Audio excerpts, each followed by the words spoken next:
আৰু ঠিক একেদৰে গহপুৰত এজেৱাইচিপিৰ মৌন অৱস্থান ধৰ্মঘট কাৰ্যসূচী নাগৰিকত্ব সংশোধনী আইন 2019 বাতিলৰ দাবীত প্ৰতিবাদী কাৰ্যসূচী কা আন্দোলনৰ মৃত্যু হোৱা 5 শ্বহীদৰ মৰ্যাদা প্ৰদানৰ দাবী মুখত ক'লা কাপোৰ বান্ধি চৰকাৰৰ বিৰুদ্ধে প্ৰতিবাদ।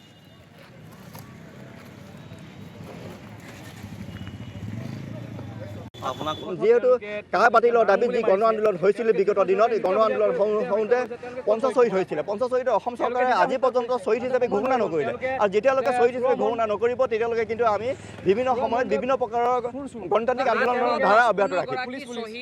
আৰু ইয়াৰ লগতে কা বাতিলৰ দাবীত ইতিমধ্যে আৰু ঠিক একেদৰে গহপুৰত এজেৱাইচিপিৰ মৌন অৱস্থান ধৰ্মঘট কাৰ্যসূচী নাগৰিকত্ব সংশোধনী আইন 2019 বাতিলৰ দাবীত প্ৰতিবাদী কাৰ্যসূচী কা আন্দোলনৰ মৃত্যু হোৱা 5 শ্বহীদৰ মৰ্যাদা প্ৰদানৰ দাবী মুখত ক'লা কাপোৰ বান্ধি চৰকাৰৰ বিৰুদ্ধে প্ৰতিবাদ।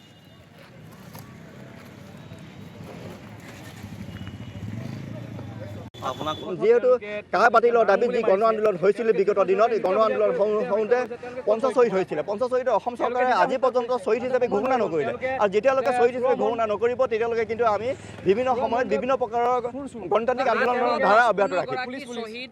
আৰু ইয়াৰ লগতে কা বাতিলৰ দাবীত ইতিমধ্যে আৰু ঠিক একেদৰে গহপুৰত এজেৱাইচিপিৰ মৌন অৱস্থান ধৰ্মঘট কাৰ্যসূচী নাগৰিকত্ব সংশোধনী আইন 2019 বাতিলৰ দাবীত প্ৰতিবাদী কাৰ্যসূচী কা আন্দোলনৰ মৃত্যু হোৱা 5 শ্বহীদৰ মৰ্যাদা প্ৰদানৰ দাবী মুখত ক'লা কাপোৰ বান্ধি চৰকাৰৰ বিৰুদ্ধে প্ৰতিবাদ।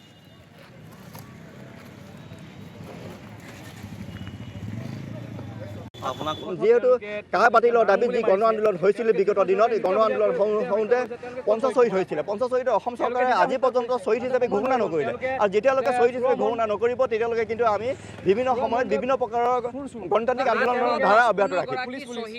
আৰু ইয়াৰ লগতে কা বাতিলৰ দাবীত ইতিমধ্যে আৰু ঠিক একেদৰে গহপুৰত এজেৱাইচিপিৰ মৌন অৱস্থান ধৰ্মঘট কাৰ্যসূচী নাগৰিকত্ব সংশোধনী আইন 2019 বাতিলৰ দাবীত প্ৰতিবাদী কাৰ্যসূচী কা আন্দোলনৰ মৃত্যু হোৱা 5 শ্বহীদৰ মৰ্যাদা প্ৰদানৰ দাবী মুখত ক'লা কাপোৰ বান্ধি চৰকাৰৰ বিৰুদ্ধে প্ৰতিবাদ।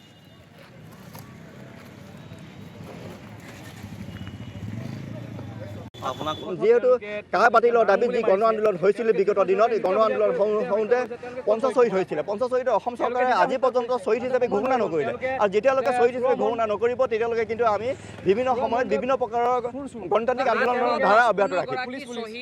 আৰু ইয়াৰ লগতে কা বাতিলৰ দাবীত ইতিমধ্যে